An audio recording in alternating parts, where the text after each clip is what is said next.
Hello guys, welcome back to my blogs. तो आज का ब्लॉग थोड़ा स्पेशल होने वाला है। आप मेरे पीछे देख लीजिए, अरावली हिल्स दिख रही होंगी। और अभी हम दिल्ली से हैं, करीबन 160 किलोमीटर दूर हैं, मुंबई एक्सप्रेस वे पे आए हुए हैं। रुको, तो भाइयों मैं आपको ना स्टार्टिंग से बताता हूँ, ऐसे मज़ा नहीं आएगा आपको, तो थोड़ा सा वीडियो को रिवाइंड करते हैं।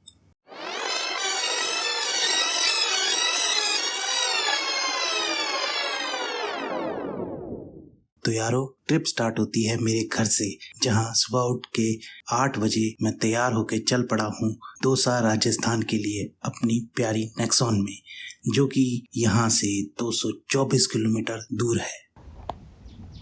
तो ये देखिए, बैटरी परसेंटेज 100% है और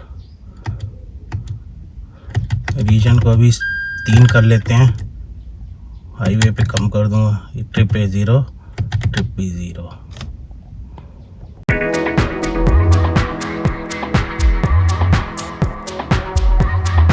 तो यार, घर से तो हम निकल पड़े हैं और अब हमें 224 किलोमीटर दूर दौसा राजस्थान जाना है। और इसके लिए हम जाएंगे मुंबई एक्सप्रेस वे से होते हुए, जो कि मेरे लिए बहुत ही एक्साइटेड रहेगा क्योंकि मैं फर्स्ट टाइम वहाँ जा रहा हूँ। और जैसे कि 224 किलोमीटर है और हम से मेरा मतलब है मेरी गाड़ी में मेरे अलावा 3 और लोग होंगे, तो 4 लोगों में नेक्सॉन ईवी कैसी परफॉर्म करेगी। माइट बी आई एक्सपेक्टेड ये 180 या 200 की रेंज ही दे पाएगी, जिसका रीज़न है क्योंकि मुंबई एक्सप्रेसवे में ये 110 की स्पीड पे चलेगी, जिस पे इसका रेंज कम हो जाएगा।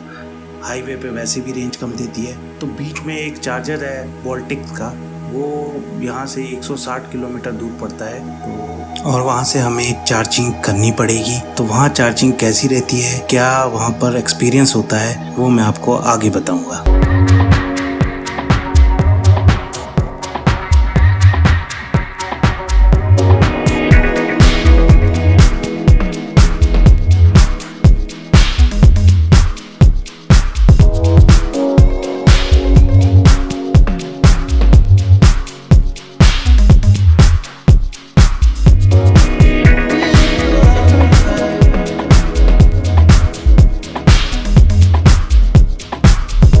तो सोना रोड का फ्लाईओवर क्रॉस करते ही हम आ गए हैं दिल्ली मुंबई एक्सप्रेसवे पे।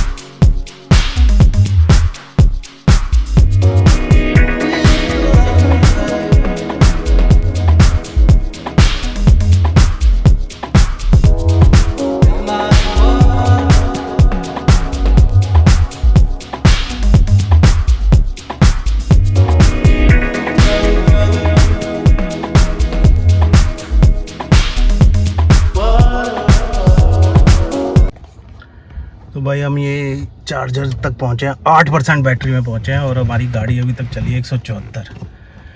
4 लोग थे तो कम इन्होंने एवरेज दिया गाड़ी ने।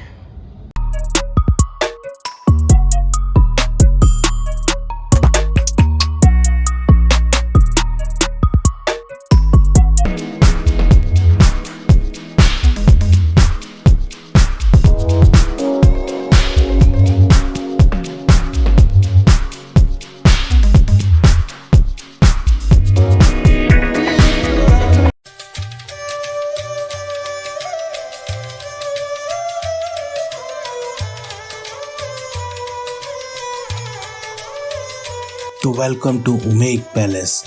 उमेग पैलेस पहुंचने की खुशी में मैं अपनी बैटरी परसेंटेज ही रिकॉर्ड करना भूल गया, पर यहाँ पर मुझे डरने की ज़रूरत नहीं क्योंकि इनके पार्किंग में टाटा पावर का फास्ट एंड स्लो चार्जर दोनों लगे हुए हैं, तो भाई बैटरी की कोई टेंशन ही नहीं।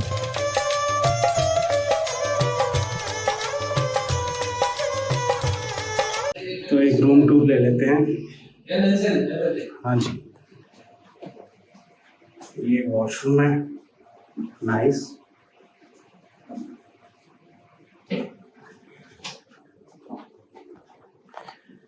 ये एक डबल बेड, एक सिंगल बेड जी। ये टोटल रूम है और रूम का सबसे अच्छा है व्यू। इन्होंने जाली लगा रखी है परमानेंट, मतलब व्यू तो बहुत अच्छा है।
और शाम होते ही हमारी ऑफिस की पार्टी स्टार्ट हो गई और बाहर का नज़ारा कुछ इस तरह था। म्यूजिक में आपको सुना नहीं सकता वरना कॉपीराइट आ जाएगा, तो इसी को एंजॉय कीजिए।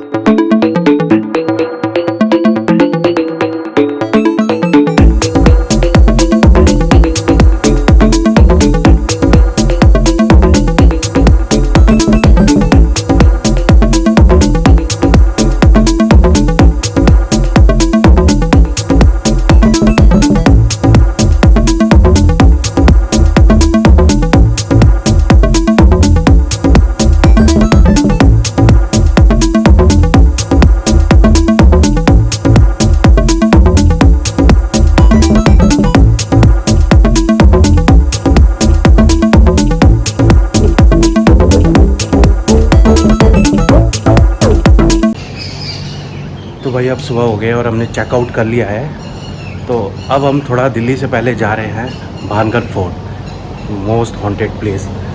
तो वहाँ जा रहे हैं, देखते हैं कैसा होता है। भैया डर वगैरह लगता है, नहीं लगता कैसा है। तो अब स्टार्ट करते हैं टूर।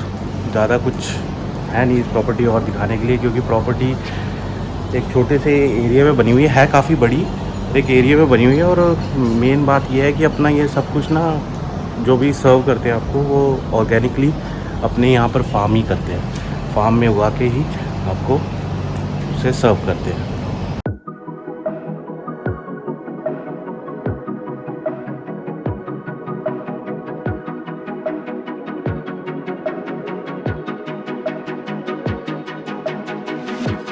तो भाई ये है वो टाटा पावर का चार्जर जो मैं कि आपको बता रहा था। इसमें 2 स्लो चार्जर और एक 30 किलोवाट का फास्ट चार्जर लगा हुआ है, जो कि उमेग पैलेस के पार्किंग में ही मौजूद है।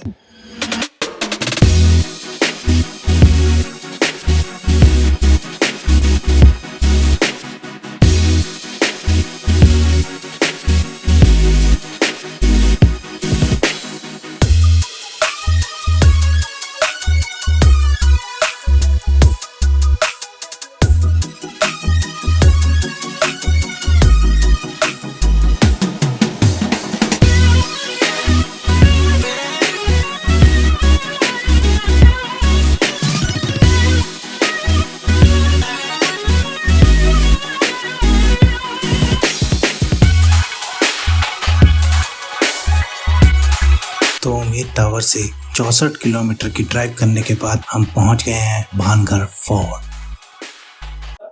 कैशलेस में 20 रुपीज पर पर्सन कैशलेस कर देते हैं। देना भाई 4 दिनों के देना। ला दो। ये रहा। 4 के कितने हुए? 80 रुपये।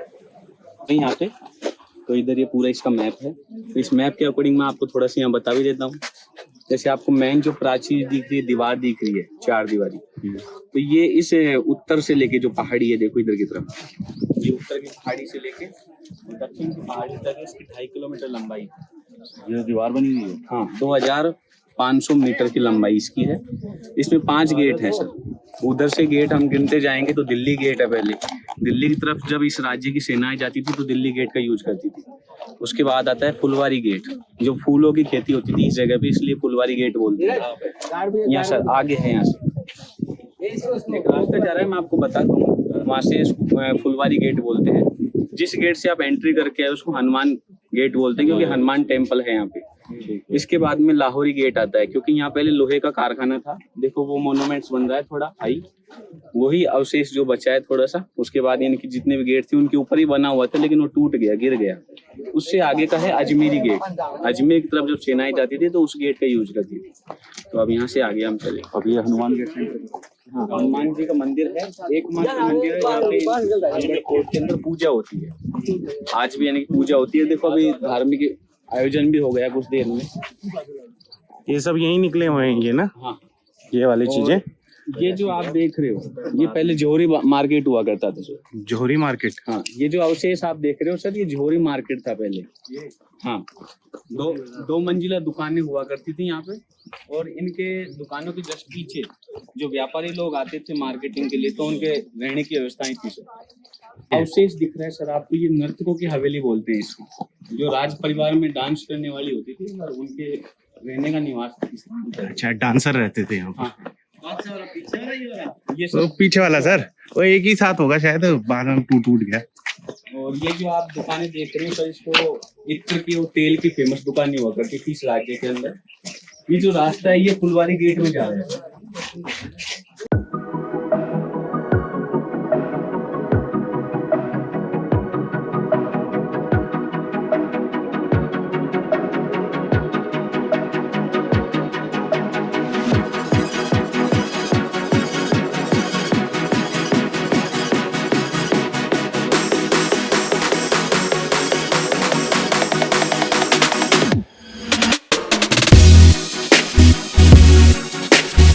था कि जो इसकी हिस्ट्री स्टार्ट होती है आमेर के राजघराने से होती है सर। जयपुर का जो राज्य था आमेर, वहाँ के राजघराने से। वहाँ के राजा हुआ करते थे भारमल। तो भारमल के एक पुत्र हुआ जिसका नाम था भगवान दास, और पुत्री का नाम था जोधाबाई, जिनका अकबर के साथ विवाह हुआ था। उसी था ये। हाँ, मतलब आमेर का जो राजघराना था उसी का था ये। तो जब भगवान दास का राज्य पूरा हो गया तो उसके दो पुत्र हुए, मान सिंह और माधो सिंह। मान सिंह और माधो सिंह दोनों ही अकबर के दरबार में सेनापति की पोस्ट पे थे और दीवान के पद पे भी काम किया है उन्होंने। तो ऐसा हुआ कि जब आमेर का राज्य बड़े पुत्र मान सिंह के हाथों में आया तो उसने सोचा कि भाई अपने छोटे भाई के लिए भी कुछ राज्य होना चाहिए। तो 19 गांव की जागीर उसने छोटे भाई माधो सिंह को प्रदान कर दी, जिस 19 गांव के अंदर ये भानगढ़ फोर्ट भी आ रहा था। ये भानगढ़ वाली जगह आ रही थी। जब वो अलवर के अंदर आए, देखो अलवर के बारे में थोड़ा जानना पड़ेगा हमको कि अलवर हमेशा से ही तपस्वियों की भूमि रहा है महाभारत काल से। किस प्रकार से, जैसे कि देखो उज्जैन के जो राजा भर्तृ थे उनकी तपोभूमि अलवर के अंदर रही है। महाभारत काल से अगर देखें तो पांडु कोल उदाहरण है, भीम की गदा से पांडवों के लिए गुफा बनाई गई थी। और एक है ताल वृक्ष, जहाँ ताल वृक्ष में इनकी 2 कुंड हैं जिसमें एक गर्म पानी रहता है, एक ठंडा पानी। वहाँ का क्या तात्पर्य है कि इंद्र के जो पुत्र थे अर्जुन, उन्होंने तीर कमान वहाँ पे ताल के वृक्ष के ऊपर छुपाए थे। तो ऐसा ही भानगढ़ के लिए जाना जाता है कि यहाँ पे एक तपोभूमि हुआ करती थी बालूनाथ महाराज की। तो ऐसा हुआ जब माधो सिंह का यहाँ आगमन हुआ तो उन्होंने देखा कि तपोभूमि है महाराज की, और ये जो प्राकृतिक दृश्य है कि यहाँ हम महल पे जाके जब देखेंगे आप तो 3 पहाड़ियों से घिरा हुआ आपको महल दिखेगा। तो 3 पहाड़ियों से घिरा हुआ का अर्थ है कि पहले इनकी ऐसा तो था नहीं कि भाई पहाड़ी के ऊपर से आक्रमण होते थे, आक्रमण हमेशा सामने से होते। तो सुरक्षा की दृष्टि से उन्होंने ये स्थान, इस स्थान को चुना कि आक्रमण भी होगा तो सामने से सेनाएं आती जीतेंगी। वो 3 पहाड़ियों से घिरा हुआ है, इसलिए चारों तरफ से सुरक्षित रहेगा हमारा राज्य। तो ऐसा था कि जब वो यहाँ पे आए तो उन्होंने देखा भाई तपोभूमि है, तो पहले महाराज जी से आज्ञा ले ली जाए, अनुमति लेना जरूरी होता था। हिंदू राज्य में ये बहुत मानते थे महात्माओं को। जब उनके बैठने का जो तरीका था, महात्मा जी के सामने जो बैठने का तरीका था, तो वो देख के समझ गए कि इसका राज्य चलेगा तो अच्छा, लेकिन ज्यादा उन्नति नहीं कर पाएगा। जैसे ही मतलब अपने डगर पे होगा, उच्च शिखर पे होगा, तो ये राज्य डगमगा जाएगा। तो उसका कारण ऐसा था कि महाराज जी ने कहा भाई ठीक है आप राज्य बना लो यहाँ पे, लेकिन इस बात का ध्यान रखना क्योंकि तपोभूमि रही है हमेशा से, आपका राज्य उन्नति अच्छा करेगा, लेकिन जो महल की ऊंचाई है उसको आप यानी कि इतना ऊंचा मत कर देना कि मेरे तपोभूमि तक इसका परछाई भी आ जाए। तो ऐसा कहते हैं कि 150 साल तक ये राज्य आबाद रहा। 150 साल, हाँ। 1556 ईस्वी में इसकी स्टोन रखा गया, मतलब उनकी आज्ञा के बाद में 1556 ईस्वी में ये बनना स्टार्ट हुआ और 1605 ईस्वी में बन के तैयार हो गया। तो कहते हैं कि 150 साल तक जब भी आबाद रहा तो इनकी आप सोच सकते हो कि 450 साल पुराना मोनूमेंट 1605 ईस्वी का। आप देख रहे हो कि उस समय इतनी व्यवस्थाएं थी कि सपाट सड़कें और दुकानें, शॉप वगैरह, इनकी मार्केटिंग का ये हब था उस जमाने में। तो इतना खजाना भी, इनकी आय भी अच्छी होती थी। तो शुरुआत में महल है 3 मंजिला बन के तैयार हुआ, उसके बाद में 4 मंजिला और धीरे धीरे 7 मंजिला बन के तैयार हो गया। जैसे ही 7 मंजिला बन के तैयार हुआ, इसकी जो परछाई है उधर आ गई थी धुएं के ऊपर।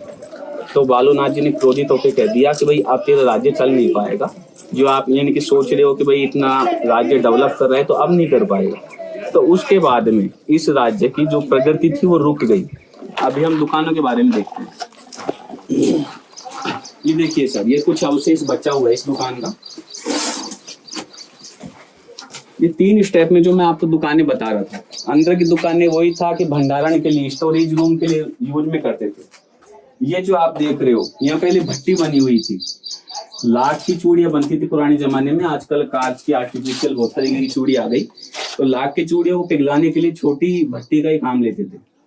और इनके जस्ट ऊपर यानी कि सीढ़ियां बनी हुई हैं, आगे की कुछ दुकानों में सीढ़ियां भी आपको दिखेंगी। कारण ये था कि एक तो दीवारें मोटी होने का, पहले एसी कूलर होते नहीं थे तो ठंड रखने के लिए जब गर्मी के दिनों में, तो ये क्या है मोटी दीवारें चूना पत्थर से बनी होती है तो ऑब्जर्व कर लेती हैं गर्मी को। तो एक तो इनकी दीवारों को मोटी होने के कारण ये था। दूसरा, भट्टी के ऊपर ही सीढ़ी बनाने का कारण ये था कि भाई जो ऊष्मा यहाँ से उत्पन्न होगी, भट्टी जलेगी तो आग जलेगी, तो वो भी इनकी सोख लेते थे, इसलिए ठंड बनी रहती थी।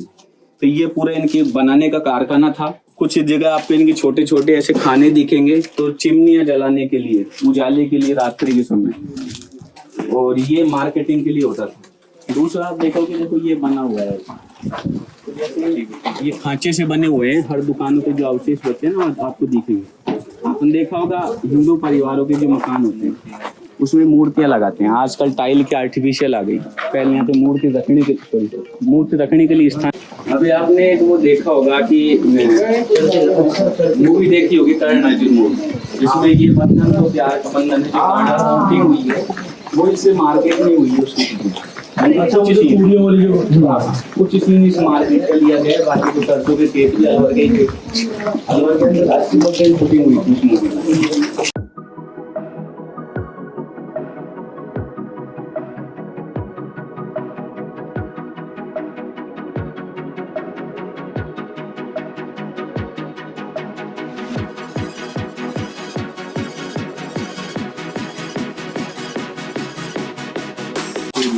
ये दान सिंह की हवेली थी, ये वैश्यशाला के रूप में जानी जाती है।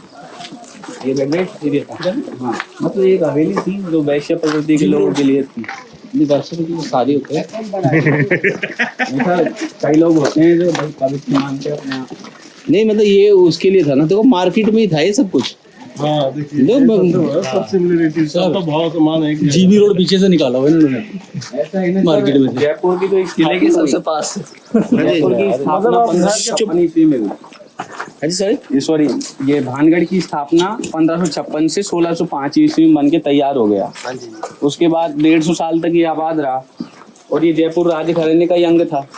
तो ऐसा है कि जब ये राज्य इनकी डेवलप नहीं कर पाया तो तहस नहस हो गया, कुछ आक्रमण भी इसने झेले, हिस्ट्री में आगे मैं बताऊंगा थोड़ा छाया देख के। तो जब ये राज्य पूरी तरीके से उजड़ गया, उसके बाद में सवाई जयसिंह ने जयपुर की स्थापना करी।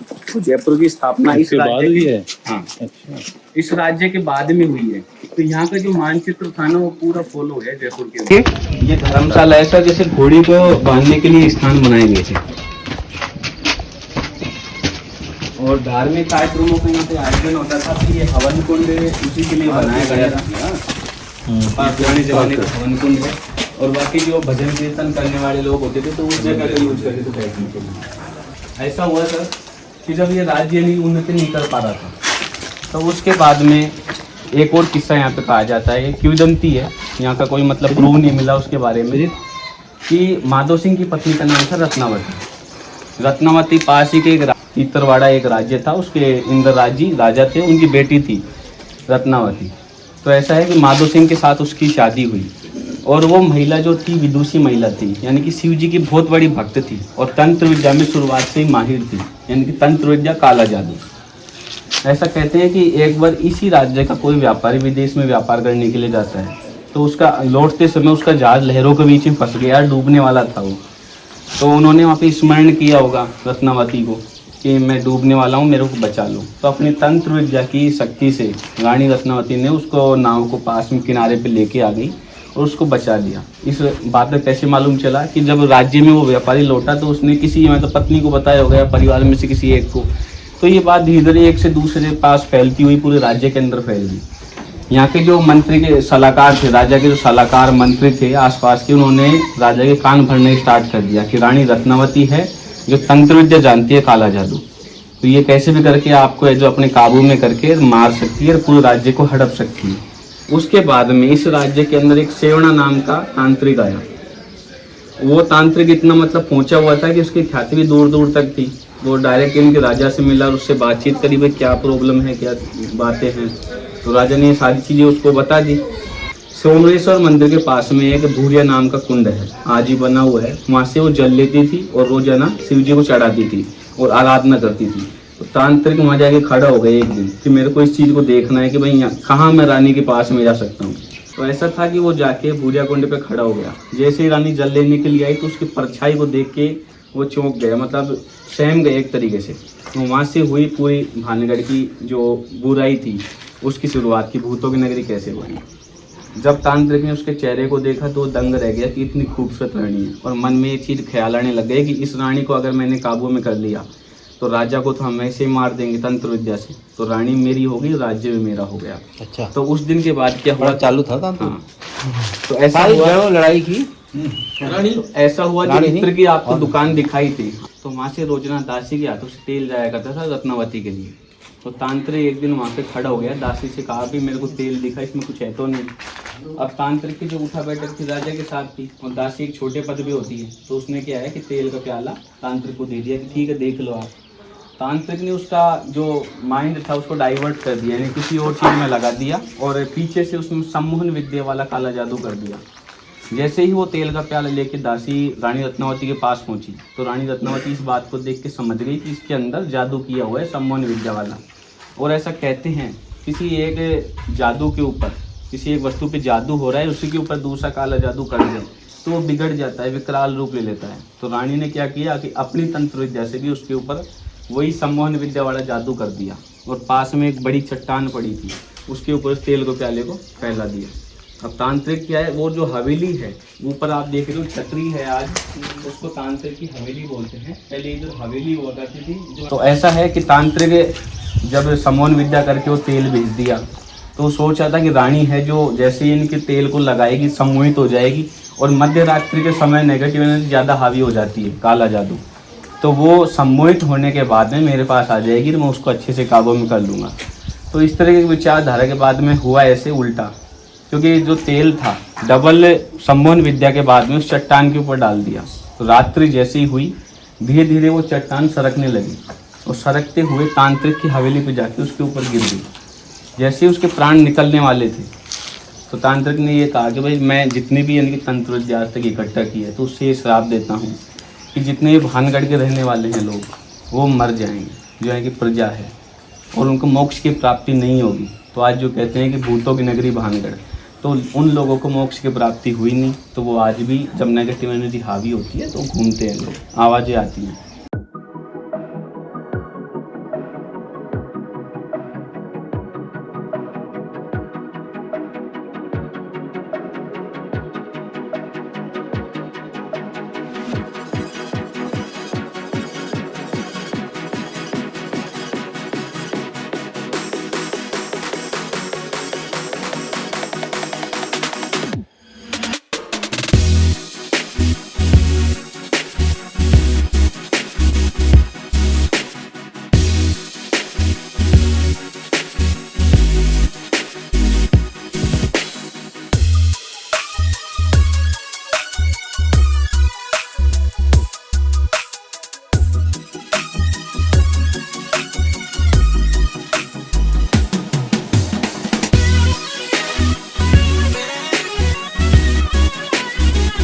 ये है भानगढ़ की हवेली। भाई अंदर तो मैं जा नहीं पाया, क्योंकि अंदर तो चमगादड़ और इतनी बदबू थी कि टॉलरेट ही नहीं हो रहा था। तो भाई बाहर से ही देख लो, अंदर की रिकॉर्डिंग मैं कर ही नहीं पाया। देखने से तो यही लगता है कि रात होते ही भाई किसी की हिम्मत नहीं है जो यहाँ रुक जाए। भाई सुबह तक बंदा जिंदा आ जाए मेरे को तो नहीं लगता, क्योंकि ये हवेली इतनी डरावनी है। दिन में भी इसके अंदर जाने में भी आपको इतना डर लगेगा कि भाई आप रात को तो जाने का सवाल ही ना पूछो।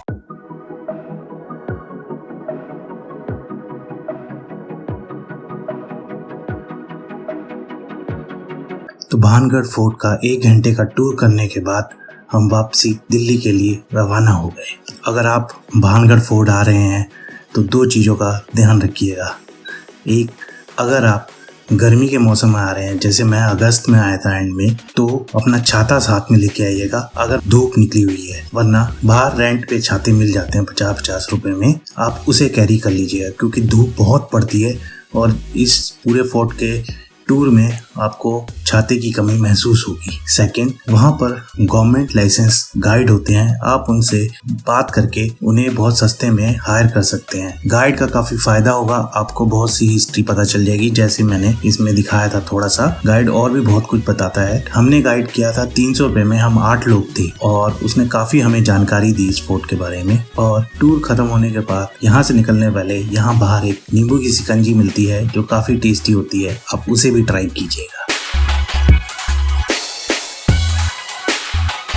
और वापसी के सफर में हमने फिर से वोल्टिक के ही चार्जर से चार्ज किया, जो कि हमने आते समय चार्ज किया था, और सेम टू सेम वही प्रॉब्लम दोबारा हमको फेस करनी पड़ी।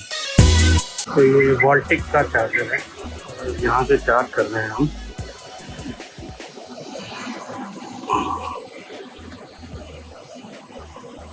यहाँ अच्छा खाने पीने का बहुत इंतजाम है, खा सकते हो खाना, अच्छा खाना होता है यहाँ पर। दिक्कत इस चार्जर में यही है कि इसका ये पॉइंट नंबर 1 ही चल रहा है, पॉइंट नंबर 2 जो है वो वर्किंग नहीं है। और ये जब हम आए थे तब भी हमें यही प्रॉब्लम थी। तो अभी देखते हैं, यहाँ से गाड़ी फुल्ली चार्ज करके ही आगे बढ़ेंगे।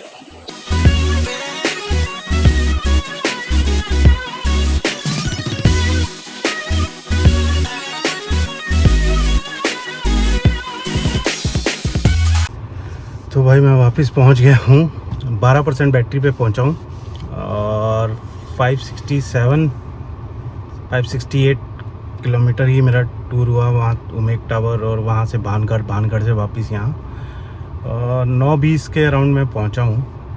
और भाई मुंबई एक्सप्रेस जो बना हुआ है दिल्ली से मुंबई, बहुत बढ़िया बना है, बहुत बढ़िया। गाड़ी चलाने में मज़ा आ गया।